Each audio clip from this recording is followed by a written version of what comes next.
اس غیر متوقع دعوت پر کلیوں میں بہت جوش پیدا ہو گیا۔ میں نے غسل کیا، کافی کا ایک بڑا مگ پیا اور تھوڑے سے گرم چاول کھانے کے بعد سو گیا۔ میں سپہر تک سوتا رہا، پھر ایک اور غسل اور پیٹ بھر کر کھانے کے بعد بالکل تازہ دم ہو گیا۔ اب میں نئے سرے سے شکار کے لیے تیار تھا۔ شام ہوئی تو میں اور ہاشم کمپونگ کو لوٹ گئے۔ لوگ بہت مایوس تھے۔ پریشانی اور فکر کی وجہ سے گاؤں کا عمومی ماحول ماتمی نظر آ رہا تھا۔ ہم نے گاؤں میں داخلے کی جگہ پر کھونٹے کے ساتھ ایک بکری بندھوا دی۔ پاس موجود گھر کے دروازے پر ایک بیلور لٹکا کر میں اور ہاشم اس گھر میں بیٹھ گئے۔ یہ رات بھی بیکار گزری۔ تیندوا بہت ماہر لگ رہا تھا۔ ہاشم بہت اداس تھا کہ وہ اس تیندوے کو ابھی تک شکار نہیں کر سکا۔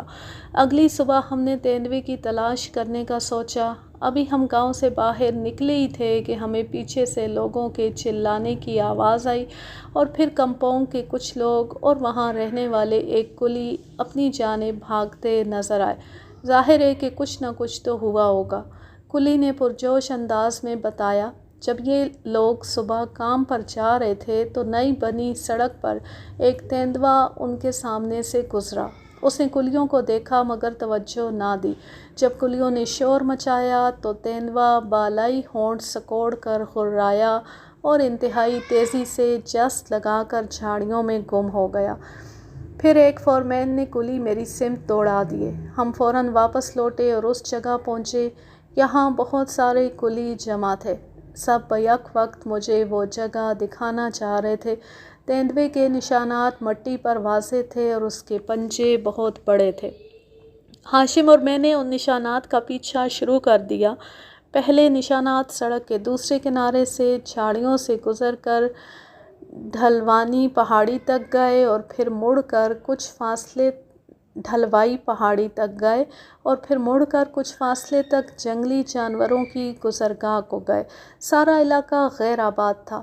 پہاڑیاں اور گھاس کے میدان ہر طرف دکھائی دے رہے تھے اور دور فاصلے پر 3 اطراف میں جنگل تھا۔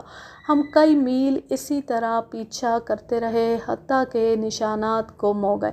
صاف ظاہر تھا کہ تیندوے کو کلیوں کی مڈ بھیڑ سے کوئی پریشانی نہیں ہوئی اور اس نے آرام سے اپنا مٹر گشت جاری رکھا۔ مجھے سمجھ نہیں آئی کہ تیندوا اپنے شکار کے مقام سے اتنی دور کیوں گیا۔ ہاشم بھی اس بات پر الجھا ہوا تھا۔ اس کے سوا اور کیا چارہ تھا کہ جہاں بھی تیندوے کی موجودگی کا علم ہوتا ہم اس کا پیچھا کرتے، مگر یہ کام اتنا مشکل تھا کہ ہمیں مسلسل ناکامی ہوتی رہی۔ ابھی ہم اس جگہ کھڑے تیندوے کے گم ہونے والے نشانات پر سوچ ہی رہے تھے کہ اب کیا کریں۔ اچانک مجھے مادہ تیندوے کے بچوں کا خیال آیا۔ موجودہ صورتحال ایسی تھی کہ میں انہیں یکسر بھول گیا تھا۔ ان کی ماں ہمارے ہاتھوں ماری گئی تھی۔ اب اگر وہ بچے تلاش نہ ہو پاتے تو بھوک سے مر جاتے۔ میں نے ہاشم کو یہ بات کہی اور ہم دونوں نے موجودہ تلاش کو ناکام شمار کر کے تیندوے کے بچوں کو تلاش کرنے کی کوشش کرنے کا فیصلہ کیا۔ 2 بجے ہم اس جگہ پہنچے جہاں جنگل اس ویران کھیت سے ملتا تھا۔ ہم نے پہلے وہ درخت تلاش کیا جہاں ہاشم نے مادہ تیندوے کو ہلاک کیا تھا۔ ہم نے پوری احتیاط سے آس پاس کا علاقہ چھاننا شروع کر دیا۔ جلد ہی ہاشم کو تعفن کی بو آئی۔ ہم وہاں پہنچے تو ان کی باقیات دکھائی دیں۔ ان کی ہلاکت بھوک کی وجہ سے نہیں بلکہ پرانگ کے وار سے ہوئی تھی۔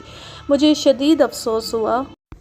گاؤں والوں نے دیکھ لیا ہوگا کہ مادہ تیندوے کے تھنوں میں دودھ تھا اور انہوں نے ہم سے پہلے بچوں کو تلاش کیا ہوگا اور بھوکے بچوں کی آوازیں سن کر انہیں مار ڈالا ہوگا۔ ہم نے ان پتلی اور چھوٹی لاشوں کو گدھوں، سوروں اور چیونٹیوں کے لیے چھوڑا اور گاؤں کا رخ کیا۔ ہمارے اندیشوں کی تصدیق ہو گئی۔ 1 روز قبل صبح کو مردہ بچے کا باپ اپنے 3 دوستوں کے ساتھ ان بچوں کی تلاش کو نکلا تھا۔ اس نے ہمیں بتایا کہ بچے اتنے لاغر ہو چکے تھے کہ ان کا زندہ رہنا ممکن نہ تھا۔ ہم نے نمبردار کو بتایا کہ تیندوا اپنی عام شکار گاہ کو چھوڑ کر چلا گیا ہے۔ نمبردار نے ہمیں بتایا کہ اس ماہ ننگویس یعنی ایک خاص نسل کے مقامی سؤر جو محض سماٹرا میں ملتے ہیں، ان کی سالانہ ہجرت کا وقت آ گیا ہے۔ یہ سؤر خشک موسم ساحلی علاقے میں گزارتے ہیں اور جو ہی بارشیں شروع ہوتی ہیں تو خول در خول سینکڑوں کی تعداد میں یہ سؤر بالائی علاقوں کا رخ کرتے ہیں۔ انہیں دریا عبور کرتے کوئی مسئلہ نہیں ہوتا۔ ہم اس موسم کے عین وسط میں تھے اور ہر طرف سے شکاری درندے اس سمت کھنچے چلے آتے ہیں۔ اس بات سے ہمیں یقین ہو گیا کہ اسی وجہ سے تیندوے نے یہ علاقہ چھوڑا ہے۔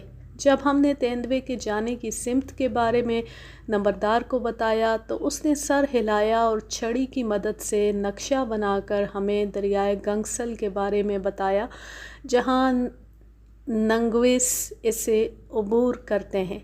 مجھے بہت خوشی ہوئی کہ میں نے پہلے کبھی ننگویس نہیں دیکھے تھے۔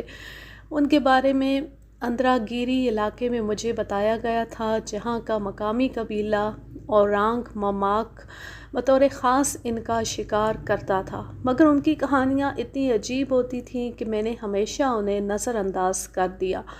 تاہم جب نمبردار نے ان کے بارے میں بات کی تو میں نے فوراً اس موقع سے فائدہ اٹھانے کا سوچا۔ ہم واپس اپنے کیمپ لوٹے۔ میں نے اپنے فورمینوں سے بات کی اور انہیں اگلے چند روز کی ہدایات دے دیں اور رات کیمپ میں بسر کرنے کے بعد اگلی صبح ہاشم کے ساتھ نکل کھڑا ہوا۔ ہم نے 2 روز کے لیے کھانے کا سامان اور کمبل کے علاوہ بہت سارے کارتوس بھی اٹھا لیے۔ سارا دن ہمارا رخ نیچے اترائی کو رہا اور شام کو ہم دریا کے کنارے جا پہنچے۔ دریا کافی گہرا اور مٹیالے پانی سے بھرا ہوا تھا اور یہاں گھنے اور اونچے درختوں والا جنگل تھا۔ یہاں ہم نے الاؤ کے لیے لکڑیاں چیریں، کیمپ لگایا اور کھانا پکا کر کھانے کے بعد آرام سے لیٹ گئے۔ ہم نے نگرانی کے لیے باری باری جاگنے کا فیصلہ کیا۔ ساتھ ہی دریا کی سرسراہٹ سنائی دے رہی تھی۔ ہم جلدی اٹھے اور کھانا کھانے کے بعد کام پر لگ گئے۔ ہمیں اس جگہ کی تلاش کرنی تھی جہاں سے ننگویس دریا عبور کرتے تھے۔ اسی جگہ پر تیندوے سے مڈ بھیڑ ہونے کے امکانات تھے۔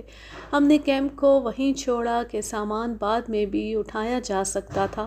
جب ہمیں گزرگاہ مل جاتی تو ہم سامان کو وہیں لے جاتے اور وہیں کیمپ بنا لیتے۔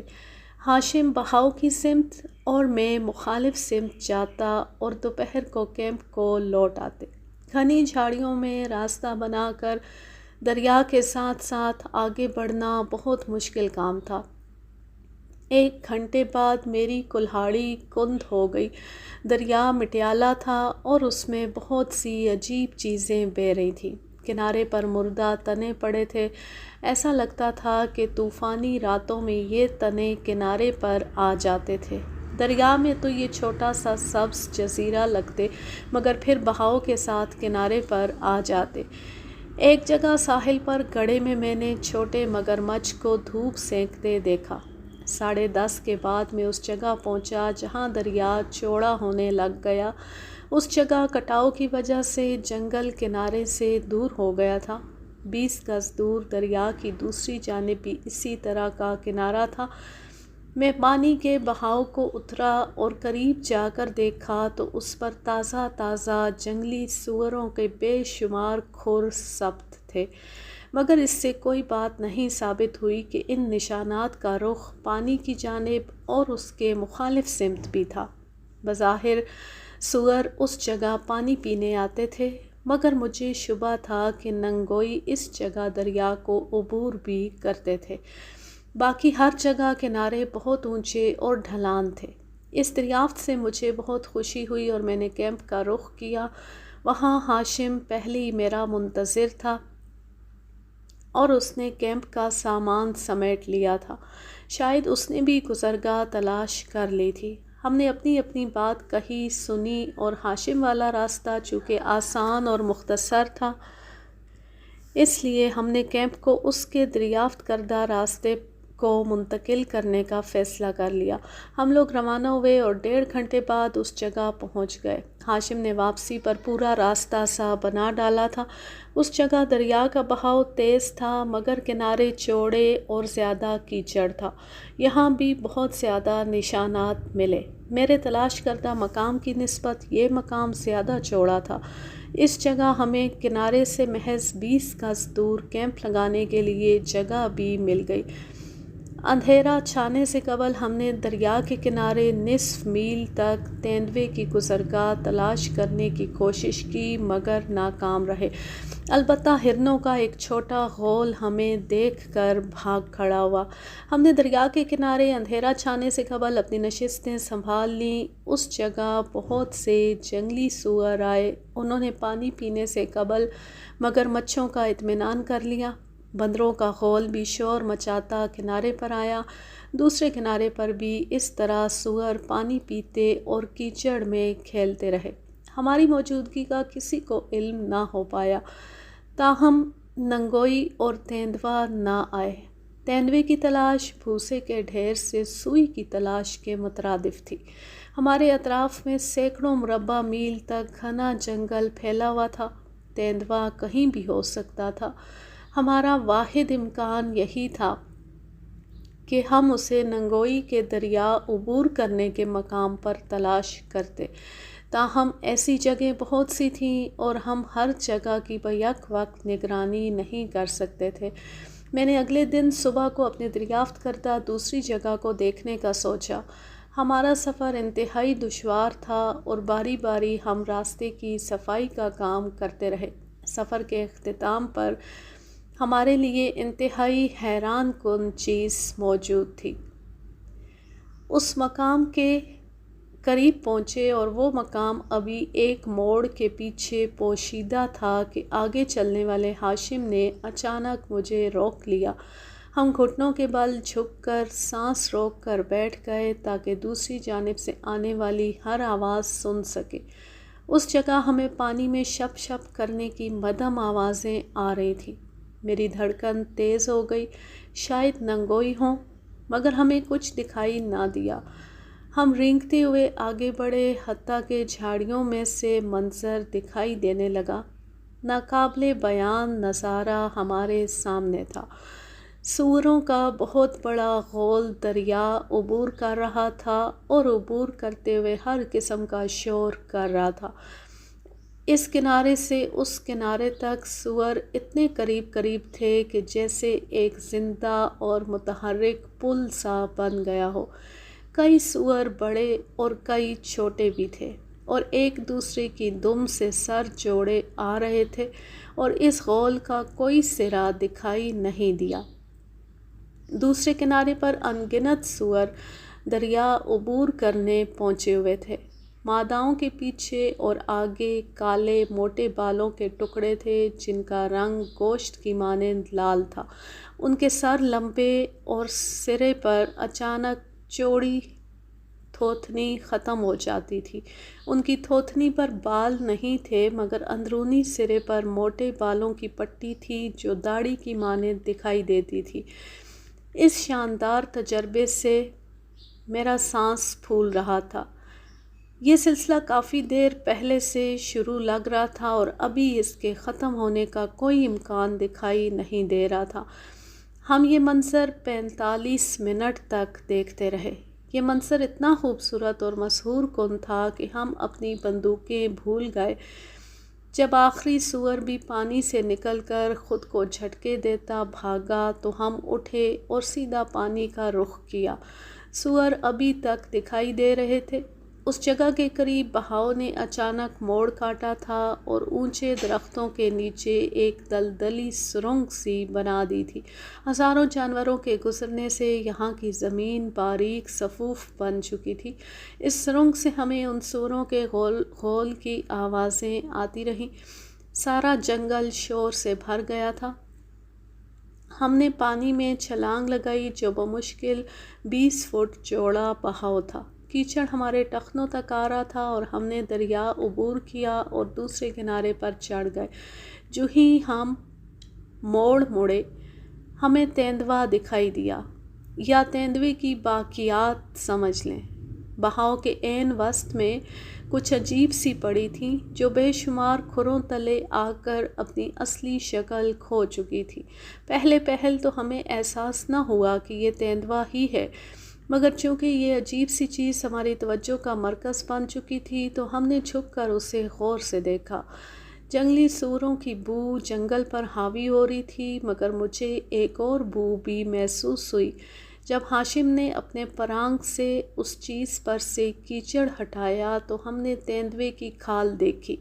جلد ہی ٹوٹی ہڈیاں اور جبڑے کی ہڈی اور لمبے دانت بھی دکھائی دیے۔